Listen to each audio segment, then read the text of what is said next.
ये कहानी है क्रिकेट के दो महान खिलाड़ियों की। ये कहानी है क्रिकेट के उस रोमांचक मैच की। ये कहानी है मान सम्मान और स्वाभिमान की। एक क्रिकेट का भगवान जो विरोधी गेंदबाजों के सपने में आया करता था, जिसके सामने बड़ा सा बड़ा गेंदबाज भी पानी भरता था।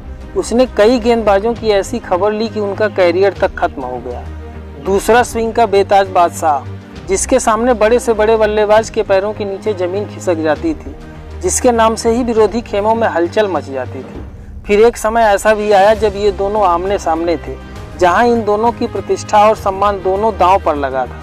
दोस्तों, इस कहानी की शुरुआत होती है साल 1999 में, जब भारत 3 टेस्ट मैचों की सीरीज खेलने ऑस्ट्रेलिया गया था। उस वक्त भारत मैच फिक्सिंग के बुरे दौर से गुजर रहा था। टीम के कप्तान मोहम्मद अजहरुद्दीन पर मैच फिक्सिंग के लिए लाइफ टाइम प्रतिबंध लगा दिया गया था। ऐसे में ऑस्ट्रेलियाई दौरे के लिए सचिन को कप्तानी सौंपी गई थी और सचिन इस उम्मीद से ऑस्ट्रेलिया गए थे कि उनकी टीम अच्छा करेगी। लेकिन इतिहास कुछ और कह रहा था। 1986 के बाद भारतीय टीम भारत के बाहर एक टेस्ट मैच नहीं जीत पाया था और ऑस्ट्रेलिया की धरती पर भारत का रिकॉर्ड और भी खराब था। सीरीज शुरू होने से पहले क्रिकेट पंडितों का दावा था कि भारत यह सीरीज 3-0 से हारेगा। सीरीज का पहला टेस्ट एडिलेड में खेला जाने वाला था, जहां सचिन और मैकग्रा के बीच में एक जबरदस्त टक्कर होने वाली थी। ऑस्ट्रेलिया ने पहले टॉस जीतकर बल्लेबाजी करते हुए भारत पर दबाव बनाते हुए 431 रन ठोंक डाले। जवाब में भारत ने सचिन के 61 और गांगुली के 60 रनों की बदौलत 285 रन ही बना पाया। अब ऑस्ट्रेलिया अपनी दूसरी पारी में खेलने उतरा और 239 रनों पर अपनी दूसरी पारी घोषित कर दिया। भारत को 396 रनों का टारगेट दे दिया और दूसरी पारी में एक बार सबकी निगाहें फिर सचिन और गांगुली पर थी। दूसरी पारी में भारत सिर्फ 27 रनों पर 3 विकेट गंवा चुका था। लक्ष्मण और द्रविड़ आउट हो चुके थे। अब क्रीज पर थे सचिन तेंदुलकर, जिन पर सबकी नजरें थी। ऑस्ट्रेलियन कप्तान ने निर्णय लिया कि वो अब सचिन पर अटैक करेंगे और उनके खिलाफ आक्रामक गेंदबाजी कराएंगे। इसलिए उन्होंने मैकग्रा को फिर से बुला लिया। अब मैकग्रा और सचिन के बीच में एक वार देखने को मिलने वाला था, जहां मैकग्रा सचिन को बाउंसर फेंकने वाले थे और सचिन अपनी इस पारी की 5वीं गेंद खेलने वाले थे। सामने थे मैकग्रा ने सचिन को बाउंसर डाली। सचिन इस बाउंसर को छोड़ने के लिए नीचे बैठ गए, लेकिन गेंद में उतना उछाल था नहीं और गेंद जाकर सचिन के कंधों पर जा लगी। ऑस्ट्रेलिया के सभी खिलाड़ियों ने जोरदार अपील की और अंपायर ने बिना समय गंवाए अपनी अंगुली उठा दी और इस निर्णय के बाद सचिन बहुत निराश दिखाई दिए। तेवर और जश्न मनाने का तरीका सचिन को पसंद नहीं आया। यहाँ बात मान सम्मान की आ गई थी।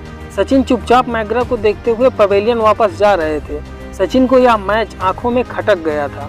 उनके मान सम्मान को चोट पहुंची थी, लेकिन ग्लेन मैकग्रा भूल चुके थे कि ये वही सचिन तेंदुलकर हैं जिन्होंने साल 1998 में शारजाह के रेगिस्तान में रनों की बारिश कर दी थी। और ये वही सचिन तेंदुलकर हैं जो कई गेंदबाजों पर पहाड़ बनकर टूटा था। और ये वही सचिन तेंदुलकर हैं जो शेन वार्न के सपनों में आया था। ये मैच भारत 285 रनों से हार गया और सीरीज भी 3-0 से हार गया।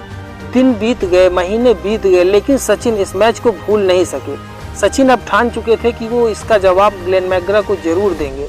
साल 2000 में आखिरकार वो दिन आ ही गया जब आईसीसी नॉकआउट में सचिन और मैकग्रा का आमना सामना हुआ। केन्या में खेली जा रही आईसीसी नॉकआउट ट्रॉफी में भारत ऑस्ट्रेलिया से भिड़ने वाली थी और सचिन भूखे शेर की तरह इस दिन का इंतजार कर रहे थे। भारत पहले बल्लेबाजी करने उतरा और सचिन ने बिना समय गंवाए मैकग्रा को आड़े हाथों लिया और जमकर पिटाई शुरू कर दी। अब पूरा ऑस्ट्रेलिया सचिन तेंदुलकर के गुस्सा को देखने वाला था। सचिन का गुस्सा देखकर मैकग्रा के पसीने छूटने लगे थे और वो हड़बड़ाहट में सचिन के ऊपर शब्दों के तीखे वार शुरू कर दिए थे, जिस पर सचिन ने भी पलटकर मैकग्रा को जवाब दिया। उस दिन सचिन की बेखौफ बल्लेबाजी ने दुनिया के बेहतरीन गेंदबाज को सर झुकाने पर मजबूर कर दिया था। सचिन के इस जोरदार हमले से ग्लेन मैकग्रा को बॉलिंग से हटा दिया गया। सचिन की इस पारी ने ऑस्ट्रेलिया के ऊपर दबाव बना दिया। मैकग्रा के 2 ओवरों में सचिन ने 3 छक्के और 3 चौके लगाए थे। जो गेंदबाज 10 ओवर में 20 से 25 रन देता था, उस दिन अपने 9 ओवरों में 61 रन खा चुका था। सचिन की इस पारी ने मैकग्रा का घमंड तोड़ दिया था। सचिन अपना बदला ले चुके थे। सचिन की इस पारी के बदौलत भारत 265 रन बनाने में कामयाब हो चुका था, जिसके जवाब में ऑस्ट्रेलिया 245 रनों पर सिमट गई और ऑस्ट्रेलिया को हार का सामना करना पड़ा। आगे चलकर भारत इस टूर्नामेंट के फाइनल में भी पहुंच गया। दोस्तों, सचिन के इस मान सम्मान की लड़ाई आपको कैसी लगी? कमेंट में अपनी राय जरूर लिखिएगा और वीडियो को लाइक और हमें सब्सक्राइब जरूर कीजिएगा। जय हिंद, जय भारत।